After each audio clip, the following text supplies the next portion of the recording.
Handelinge 19 verse 21 tot 27. Hier is die verhaal van Paulus wat agterbly in Asië, terwyl hy van die mense na Macedonië stuur, terwyl hy wik en weeg of moet hy na Rome toe ook gaan. Waarheen moet hy volgende gaan?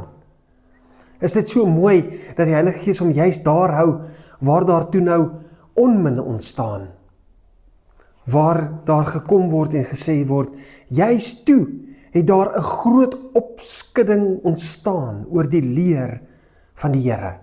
Daar was mense wat gesien het, dat as meer en meer mense begin Jesus volg, gaan 'n paar ouens bietjie minder geld maak uit die afgode wat hulle verkoop het. Is vandag nie anders nie. Ja, daardie afgode waaroor hulle bekommerd was, bestaan nie eers meer vandag nie. Hulle het tot niet gegaan, want Christendom het versprei en het oorgeneem. En daarom kan ons vasstaan daarin, dat God se werk nie klaar is nie, en dat hy nog steeds aangaan. Die wat die afgode aanbid, sal vandag nog probeer om Christendom te stop.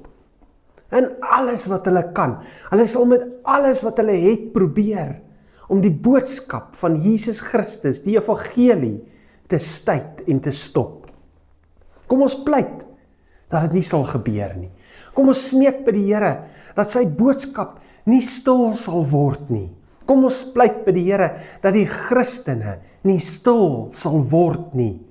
Kom ons pleit by die Here, dat ek nie stil sal word nie, maar dat ek vandag en elke dag met jubel en met gesang en met blydskap die Here se naam sal bekend maak.